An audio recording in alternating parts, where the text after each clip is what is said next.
Gloire à Dieu, alléluia. Amen. C'est bon de pouvoir chanter les cantiques du Seigneur et lorsque j'étais athée, je me suis dit, mais si quelqu'un rentre dans cette salle, il se demanderait ce qui se passe. Il faudrait se dire, mais pourquoi ces gens qui paraissent normaux, bon, qui sont normaux, pourquoi est-ce que ces gens ont besoin de célébrer, de louer le Seigneur? C'est vrai que ça fait bizarre. Si on rentre dans une salle comme ça, on se dit, mais qu'est-ce qui se passe? Mais qu'est-ce qui leur en prend? Qu'est-ce qu'ils ont reçu? Pourquoi est-ce qu'ils font ça? Et en chantant ces cantiques, on réalise quand même que ces gens ont expérimenté quelque chose de merveilleux.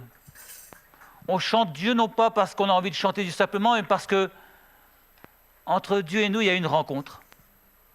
Entre le Seigneur Jésus et chacun d'entre nous, il y a eu un moment, un partage.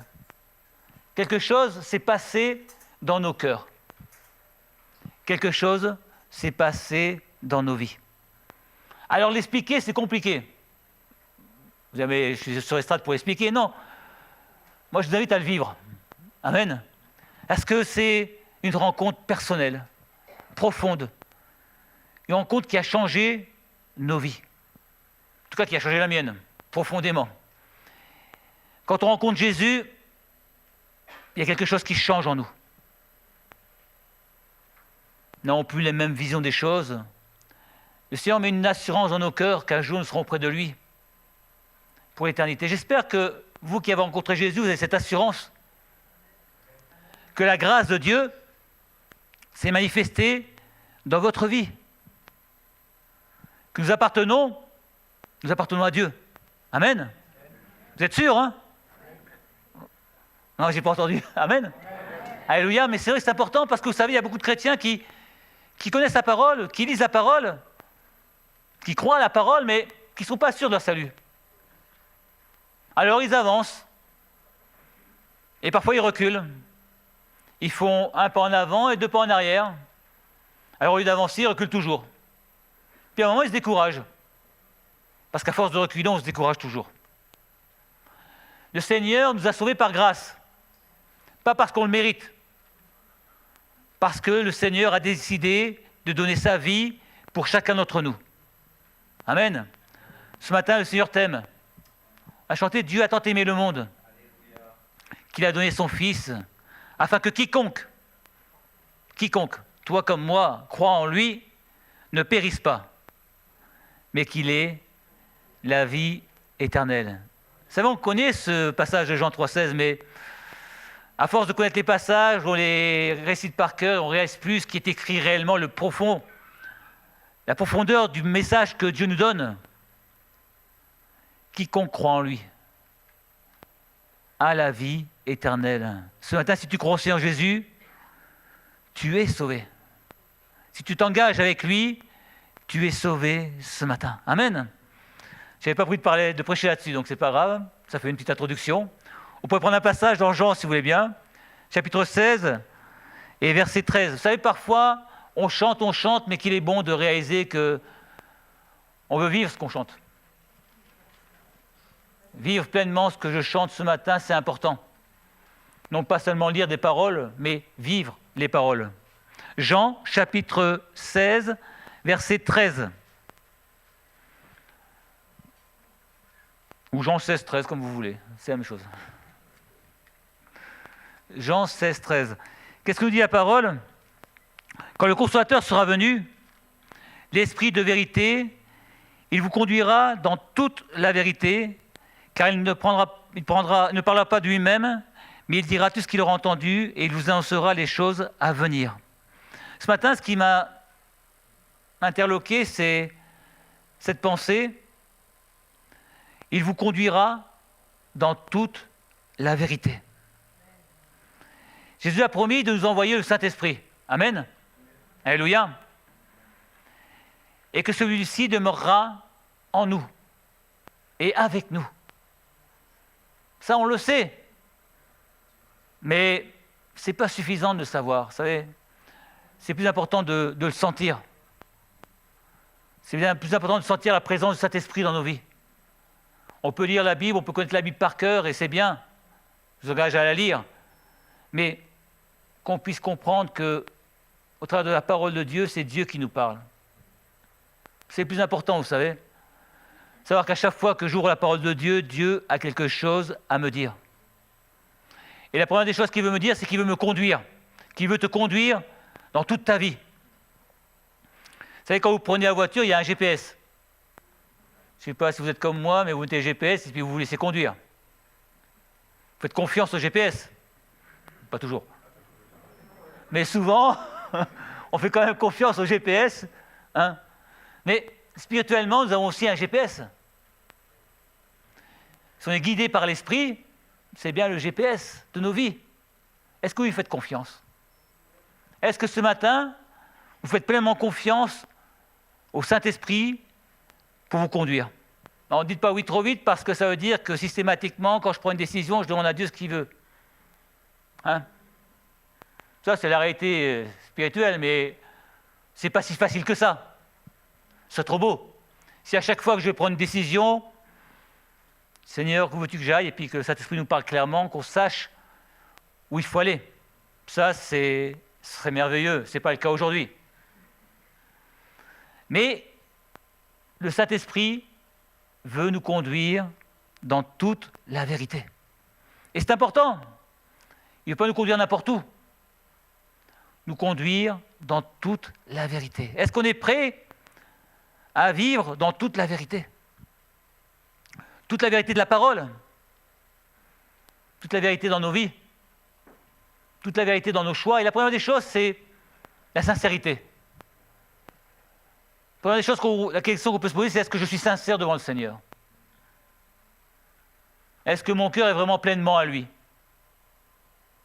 Ou est-ce qu'il y a une partie de ma vie qui... je n'ai pas trop envie qu'il s'intéresse, quoi. C'est ma vie à moi, c'est mon côté à moi, vous savez... le côté que je ne veux pas lui donner, quoi. Parce que ça veut dire qu'il y a des choses que je vais devoir lâcher. Mais ça, j'aime bien quand même. J'aime bien ça, et je n'ai pas envie de le lâcher. Alors, cet esprit veut nous conduire. Mais encore faut-il que je veuille le laisser me conduire. Et c'est le plus important. C'est la première des choses. Dieu ne va pas nous forcer. Comme pour le salut. Dieu ne nous force pas à nous tourner vers lui, mais on est libre. Et cette liberté, qu'est-ce que j'en fais ce matin? Suis-je prêt à dire, Seigneur, où tu veux me mener, j'irai? Est-ce que je suis prêt à lui dire? Alors, je suis peut-être prêt à lui dire, mais est-ce que je suis prêt à le vivre? Deuxième étape. Vous savez, quand on est dans ce lieu, on est bien. On est ensemble, Dieu nous parle, on écoute ce que Dieu dit, puis on dit, mais Seigneur, c'est vrai que j'ai envie de faire ces choses. Mais quand on quitte le lieu, quand on sort de ce lieu, tout ce qu'on a entendu, tout ce qu'on a reçu, très vite, ça disparaît. Vous savez, j'ai écouté les messages dimanche dernier, parce que j'ai écouté quand même, c'était bien. Et je voyais des gens qui avaient envie. Tiens, ça va être bien, mardi, il va y avoir du monde à la réunion de prière. Puis je me suis rendu compte qu'on a peut-être envie sur le coup, mais après. Je pense que l'adversaire vient et qu'il enlève facilement tout ce qu'on a reçu. C'est comme ça. Mais on peut aussi dire non, c'est pas comme ça, je veux pas. Je veux prendre position. Je veux prendre position pour le Seigneur. Je veux que ma vie soit conduite par le Saint-Esprit. Non pas simplement le dimanche matin, quand le frère prêche, qu'il prêche bien ou pas bien, d'ailleurs qu'importe, quand il prêche, que le Seigneur m'a touché, j'ai Seigneur, je veux changer. Mais qu'est-ce qui se passe une demi-heure plus tard quand on quitte le lieu? Qu'est-ce qui se passe dans nos cœurs? Une bonne partie de ce qu'on a reçu s'envole. Et le lendemain, alors peut-être qu'on avait gardé 50%, le lendemain il reste plus de 30%, 20%, et puis à la fin, on a tout oublié. Et puis on recommence dans nos mêmes défauts, nos mêmes erreurs, nos mêmes pensées, alors que la parole nous dit, mais Jésus nous dit, je vous envoie le Saint-Esprit afin qu'il vous conduise. Afin qu'il nous conduise dans toute la vérité. Alors ce matin, sommes-nous prêts à prendre position pour le Seigneur? Sommes-nous prêts à dire, Seigneur, maintenant, c'est fini. Maintenant, je vais changer. Ce que tu vas me dire, je vais le mettre en pratique. Honnêtement, c'est plus facile de le dire que de le faire. Hein, je ne vais pas vous le cacher. Quand on est sur l'estrade, c'est facile de dire, mais il faut le vivre après. Et le vivre, c'est compliqué. Le vivre, c'est difficile. La parole dit que nous n'avons pas reçu l'esprit du monde, mais l'esprit qui vient de Dieu. 1 Corinthiens, chapitre 2. Nous n'avons pas reçu l'esprit du monde, mais l'esprit qui vient de Dieu. Est-ce qu'on en est conscient? Ou est-ce qu'on vit toujours avec, dans nos cœurs, un peu l'esprit du monde? Vous savez, les choses du monde qui nous attirent, vers lesquelles on aime bien aller, parce que notre chair aime bien ces choses. C'est vrai. Mais ces choses ne sont pas toujours conformes à l'esprit. Et en nous, il y a un gros combat. Je ne sais pas si ça vous arrive ou si je suis le seul. En nous, il y a des gros combats. Le combat entre la chair et l'esprit. Le Saint-Esprit veut nous conduire ce matin, et c'est cette pensée, mais comment pouvons-nous être conduits par le Saint-Esprit?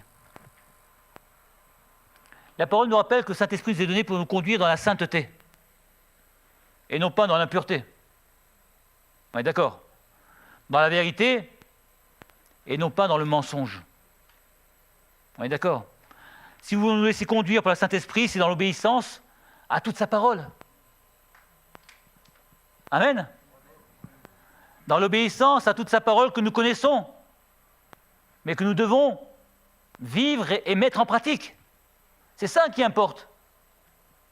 C'est pas de dire « Seigneur, alléluia, je t'aime, tu es merveilleux, tu es glorieux », puis continuer à vivre comme je vis.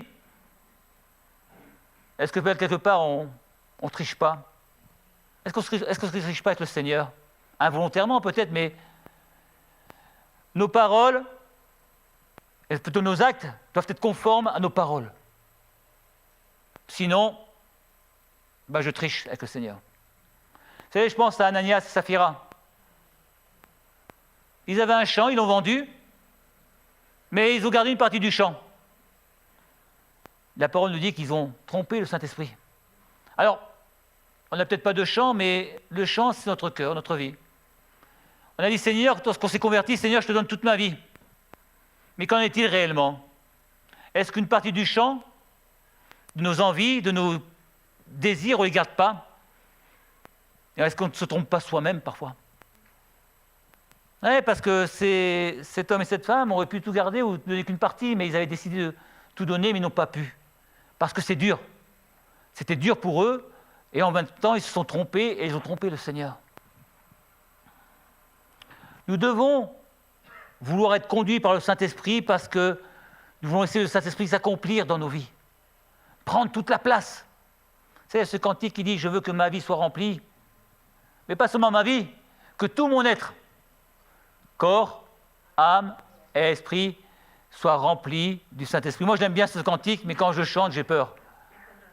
Seigneur, est-ce que vraiment, au fond de moi... je vous laisse continuer. Est-ce que vraiment, au fond de moi, je veux vraiment... Est-ce que je veux vraiment te prier, Seigneur, que toute ma vie soit remplie du Saint-Esprit?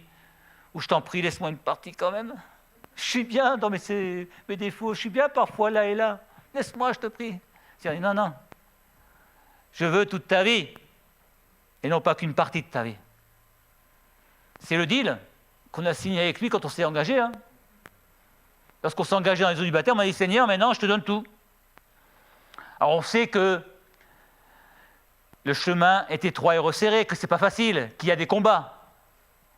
Mais est-ce qu'on a vraiment envie? On a vraiment envie de tout lui donner? Je vous laisse la question comme ça, passer comme ça la question, vous pouvez l'attraper. Vous dire, mais oui, je vais me poser la question réellement dans la chambre, est-ce que j'ai vraiment envie de tout lui donner? Vous savez que si nous on développe notre sensibilité au Saint-Esprit, il va nous aider à comprendre et à discerner la volonté de Dieu. Amen. Je répète, si on développe notre sensibilité au Saint-Esprit, il va nous aider, à comprendre et à discerner les commandements de Dieu. Il ne va pas nous les imposer. Il va nous aider à les comprendre et à les discerner. Pour être conduit par le Saint-Esprit, on doit obéir à sa parole. Il n'y a pas de secret. Et on doit avoir la volonté de lui obéir à sa parole. Renoncer à nous-mêmes, c'est pas facile. Si quelqu'un sait comment faire facilement, qu'il envoie, je laisse ma place pour qu'il explique, parce que c'est compliqué. Renoncer à nous-mêmes, c'est pas facile, c'est pas vrai. Alors celui qui vous dit non, si c'est facile, pour moi c'est simple, ne le croyez pas. Il n'a rien compris. Non, parce que c'est compliqué toute notre vie. Il y aura toujours ce combat entre la chair et l'esprit, et renoncer à nos désirs, c'est compliqué. Mais c'est pas parce que c'est compliqué qu'on ne doit pas le faire. Amen. C'est pas parce que c'est compliqué qu'on ne peut pas le faire. Par nous-mêmes, on ne peut pas. Jésus dira sans moi, vous savez, sans moi, vous ne pouvez rien faire. Mais avec moi, contrairement avec moi, vous pouvez faire de grandes choses. Amen. Moi, ça me rassure quand même. Parce que quand je vois ma vie, quand je vois où j'étais, où je suis peut-être encore, je dis, mais Seigneur, heureusement que tu es là. Heureusement que tu es encore avec moi aujourd'hui, parce que je ne sais pas où je serai. Certainement pas là. Clairement, je ne serai certainement pas là. Vous savez, il y a cette expression qui dit chasser le naturel et arriver au galop. Et vous savez que parfois le galop, c'est rapide. Hein, on n'a pas envie, mais... Et vous savez pourquoi? Parce qu'on laisse un espace au naturel pour reprendre sa place. La parole nous rappelle que notre adversaire, le diable, rôde comme un lion rugissant, cherchant qui il dévorera. C'est la seule manière pour ne pas laisser rentrer, c'est de fermer la porte. Pas de secret. Si dans ma vie, il y a des choses qui ne sont pas réglées, si dans ma vie, il y a des endroits où le diable peut passer, il passera. Vous savez, vous fermez une porte, s'il y a un peu d'air, l'air va passer. Et le diable, lui, il ne se repose pas. Il n'y a pas de vacances. On va partir en congé bientôt. Il n'y a pas de vacances pour lui. Chaque jour, chaque instant, il est là, prêt à pénétrer là où nous lui laisserons la place. La parole nous rappelle donc de veiller et de prier. De veiller et de prier. 1 Corinthiens 2,9, il est écrit, ce sont des choses que l'œil n'a pas vues, que l'oreille n'a point entendues, et qui ne sont pas montées au cœur de l'homme, des choses que Dieu a préparées pour ceux qu'il aime. Vous savez, bien souvent, quand on parle du Saint-Esprit, on s'attend à avoir les dons du Saint-Esprit, dons de guérison, de miracles. Et quand on vient dans nos réunions de prière, on se dit, mais Seigneur, on ne voit plus ces choses-là. Le Saint-Esprit ne s'imite pas à la guérison. C'est une erreur. Le Saint-Esprit, d'abord et avant toute chose, là pour nous mener et nous conduire dans la vérité. Mais c'est compliqué parce qu'on ne les voit pas. Lorsque le Saint-Esprit nous parle, on ne le voit pas et notre chair aime bien sentir les choses. Hein. On a des sens. C'est bien pour les utiliser et spirituellement, nos sens, on doit les mettre de côté. Hein, je ne vois pas le Saint-Esprit. Je ne sens pas, forcément. Pourtant, il est là présent. Et quand on ne sent pas les choses, c'est compliqué et on aime bien sentir les choses. C'est normal, on est dans une chair, notre chair aime bien sentir les choses. Cette dimension de l'esprit est compliquée à comprendre pour nous. Moi, je pense que c'est compliqué. C'est pour ça qu'on néglige les réunions de prière. Parce que c'est compliqué. Vous savez, quand on vient et qu'on a l'impression qu'on repart comme on est venu, on se dit, mais Seigneur, ça sert à quoi? C'est pas parce que je suis venu, que je repars, que rien ne s'est passé dans mon cœur. C'est pas parce que je suis là que Dieu ne m'a pas parlé par une parole, par une prière de quelqu'un. Quand bien même, quand bien même Dieu ne m'a pas parlé, il est bon d'être ensemble. Il est bon de se retrouver ensemble. J'espère que vous êtes contents d'être là ce matin. Amen. On a de merveilleux chanteurs, de merveilleux musiciens. Gloire à Dieu. Pourquoi vous riez, c'est vrai. Ils sont beaux. Il n'est pas de ceux qui annoncent la bonne nouvelle. Amen. C'est pas moi qui le dis. Ah, merci Christophe. J'avais eu un doute là. Merci, tu m'as rassuré. La parole nous rappelle une chose. Nous sommes heureux de savoir ces choses seulement si nous les pratiquons. Alors, est-ce que je pratique les choses de Dieu? Ce matin, posons-nous la question, est-ce que moi, je pratique les choses de Dieu? Est-ce que toi, tu pratiques les choses de Dieu? Toutes les choses de Dieu. Posons-nous la question. C'est ce que dira Jean, chapitre 13, verset 17. Hein. Vous savez ces choses, vous êtes heureux pourvu que vous les pratiquiez. C'est pour ça que la chair a du mal à comprendre ce que veut l'esprit. Parce que les pratiquer spirituellement, c'est compliqué. Alors comment faire? Vous savez, il n'y a pas de secret. Moi, je pense qu'on peut prendre la Bible dans tous les sens, la retourner, lire toutes les pages, chercher des solutions. La seule manière de rentrer dans la sensibilité et la présence du Saint-Esprit, c'est la prière. Il n'y a pas de secret. Ce n'est pas en regardant un match de foot que vous allez rentrer en présence du Saint-Esprit. Non. Enfin, moi, jamais, pas possible. Ce n'est pas parce que vous allez faire de la couture que vous allez rentrer en présence du Saint-Esprit, non. La seule manière de rentrer en présence du Saint-Esprit, c'est ce que nous dit la parole, quand tu pries, entre dans ta chambre, ferme la porte, et prie ton Père qui est là dans les lieux célestes. Et ton Père, qui est là dans les cieux, entendra ta prière. Alors, c'est compliqué, moi, je trouve, la prière. Peut-être que pour vous, c'est simple. C'est compliqué parce que ce n'est pas quelque chose qu'on fait naturellement. La prière, c'est pas « Oh, je ne suis pas bien, je viens te voir, et puis après je repars », c'est tous les jours. Je crois que ce qui fait la force du chrétien, c'est sa piété. Pas seulement la prière, mais une vie de piété quotidienne, régulière, journalière, et non pas hebdomadaire ni bimestrielle, avec le Seigneur. Et ça, c'est compliqué. Alors on peut prier 2 jours, 3 jours, 4 jours, et puis après... Ah, mais je ne peux pas aujourd'hui, j'ai tel problème, ou je suis découragé, et quand je suis découragé, je n'ai pas la force de prier. Pourtant, quand tu es découragé, il va plutôt prier. C'est là où tu te feras du bien. Mais si nous voulons vraiment être conduits par le Saint-Esprit, il n'y a pas de secret. On doit se retrouver là où se trouve la présence de Dieu. C'est dans la prière. Il n'y a pas de secret, et je pourrais le répéter toute ma vie, dans la prière. Alors, si quelqu'un n'a pas entendu, dans la prière. Non, mais on ne sait jamais parfois... On a du mal à entendre, vous savez. Si je ne vais pas dans la prière, je ne vais pas rencontrer le Seigneur. Pas possible. Si je ne sais pas quoi lui demander, je peux au moins l'écouter. Parce que pour qu'il me parle, peut-être que je me taise un peu. C'est vrai. Mais ce n'est pas facile de se taire devant le Seigneur. Vous avez essayé? Vous avez déjà essayé, franchement? Essayez de passer 10 minutes à genoux devant le Seigneur, puis rien dire. En disant « Seigneur, parle-moi ». C'est hyper compliqué, c'est hyper long. Et puis parfois on dit « Mais Seigneur, ça n'a pas marché ». Il n'y a rien eu, mais ce n'est pas parce qu'il n'y a rien eu que ça n'a pas marché. Parce que c'est dur de se taire. C'est dur d'écouter le Seigneur. Alors parfois on n'est pas bien dans sa vie, il y a des choses qui ne vont pas, et puis Seigneur, si tu me parles, ça va être encore pire. Parfois, je préfère pas t'entendre parce que tu vas me dire d'arrêter telle ou telle chose. Et puis, on n'a pas envie d'écouter le Seigneur. Parce qu'on est bien dans nos habitudes.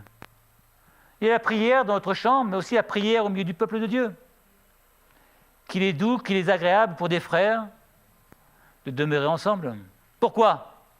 Parce qu'on est beau, fort et intelligent, même si c'est vrai. Parce que c'est là que Dieu envoie sa bénédiction et la vie. On vient parce que c'est là où Dieu envoie sa bénédiction. Alors ce qui m'étonne, c'est qu'il y a si peu de chrétiens qui ont besoin de la bénédiction de Dieu.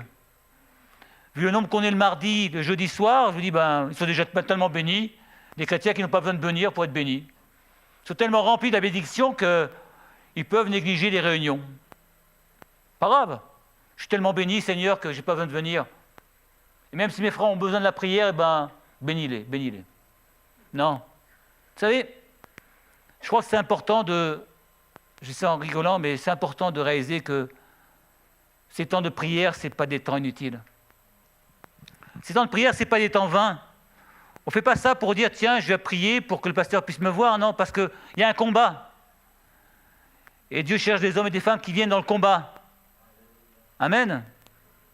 Dieu cherche des hommes et des femmes qui sont prêts et prêtes à venir prendre du temps pour le Seigneur, pour combattre. Le bon combat de la foi, il est là, il n'est pas ailleurs. Premièrement, il est dans la prière, dans la piété. Et est-ce que, moi, ce matin, je suis prêt à m'engager? Est-ce que ce matin, tu es prête à t'engager dans ce combat? Vous ne pouvez pas dire que je ne vais pas demander. Est-ce que ce matin, tu es prête et prêt à dire, ok, maintenant, Seigneur, je prends position?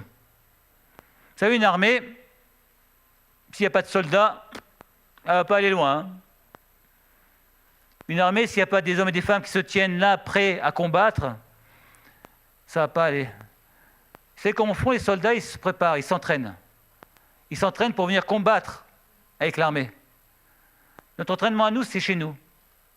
Quand on prie chez soi pour les chrétiens, pour l'Église, pour le peuple de Dieu. Et après, on vient ici, armé des armes de Dieu, Éphésiens 6, je vous laisserai les lire, et mettre en pratique ces armes pour venir combattre le combat de la foi. Le Seigneur veut nous conduire dans toute la vérité. Il veut te conduire ce matin dans toute la vérité. Il veut te faire rentrer dans ce combat spirituel. Est-ce que tu es prête et prêt à venir ou pas? Est-ce que tu es prête à t'engager? Vous savez, quand il y a quelques dizaines d'années, quand il y avait des recensements, des gens on cherchait des gens pour s'engager, on allait dans les places, on dit, bon, qui veut s'engager? Qui est prêt à s'engager? Ce matin, qui est prêt à s'engager pour le Seigneur? Qui est prêt à prendre la position ferme en disant, Seigneur, maintenant, je m'engage officiellement devant toi à venir combattre le combat de la foi. C'est pas grand-chose, c'est quelques mots. Est-ce que vous êtes prêts et prête dans votre cœur, c'est pas la peine de le faire dans tout le monde, ça vous regarde, à faire ce choix? Oh, il me casse les pieds, c'est pas marrant, c'est dur. Oh, j'étais si bien là, j'étais venu ce matin pour la louange, et puis là, il me dit de m'engager, mais on n'aime pas s'engager. Est-ce que vous aimez vous engager? C'est compliqué, parce que s'engager, c'est prendre position. Alors parfois, on vient quand on a des besoins, vous savez pas, les chrétiens viennent quand ils ont des besoins. Quand ils ont besoin compris pour eux, ils viennent. Et quand ça va mieux, on ne les voit plus. Ce matin, la question que j'aimerais qu'on se pose ensemble, c'est vrai que je suis conduit par le Saint-Esprit, mais est-ce que je suis prêt à m'engager pour travailler pour Dieu, pour l'œuvre de Dieu ce matin? Prêt à prendre position pour le Seigneur. Voilà, j'aimerais vous laisser cette pensée dans le cœur, je ne vais pas aller plus loin parce que le temps tourne, et puis je pense que c'est important d'avoir une pensée claire. Ce matin, c'est: es-tu prêt à être conduit par le Saint-Esprit? Oui, non? Es-tu prêt à t'engager avec le Seigneur dans le combat spirituel, chez toi, mais aussi au milieu du peuple de Dieu? Alors je vous laisse ces petites questions-là sur le cœur, des petites questions toutes simples. Vous avez vu, c'est pas grand-chose, mais combien primordial, croyez-moi. Tout par-delà. La parole nous parle de la maison bâtie sur le roc. Mais le roc, dans la vie du chrétien, c'est la prière. C'est la lecture de la parole de Dieu. Si on n'a pas ça, on ne peut pas tenir le coup. Si on n'est pas des hommes et des femmes de prière et des lecteurs de la parole de Dieu, on va monter, descendre. On sera un moment en haut, un moment en bas, et puis notre vie sera toujours tumultueuse. Ce matin, je veux m'engager avec toi, Seigneur, à faire et accomplir ta volonté, me laisser conduire par le Saint-Esprit. Amen. Seigneur notre Dieu, nous voilà devant toi encore ce matin, et tu vois cette pensée, cette parole, Seigneur, et je te prie de nous aider dans nos décisions. Tu connais les pensées de mes frères et sœurs, ce qu'ils pensent à l'instant même. Seigneur, c'est toi qui connais leur cœur le plus profond, et je te prie vraiment de nous aider à réaliser qu'il faut prendre position pour toi, Seigneur. Non seulement le penser, mais le vivre. Ils sont réalisés qu'aujourd'hui, devant nous, il y a des choix. Ces choix qui sont de toi ou pas de toi, Seigneur, et que nous sommes libres de les faire. Je te prie d'aider, de conduire nos frères et sœurs, chacun d'entre nous, dans cette pensée, que celle-ci puisse travailler nos cœurs, nous montrer, Seigneur, comment tu veux nous conduire, où tu veux nous conduire, nous montrer ce qui ne va pas encore dans nos vies, qui nous empêcherait d'entendre ta voix, d'être conduit par toi, d'être dirigé par toi. Nous avons tellement besoin de toi, Seigneur, encore aujourd'hui. Tellement besoin de te laisser, Seigneur, diriger nos vies, nos cœurs, nos pensées. Tellement besoin que ta parole puisse encore nous aider à grandir, Seigneur, dans la sainteté, dans la vérité, en ta justice. Ce matin encore, sois honoré, béni, exalté, Seigneur. Amen.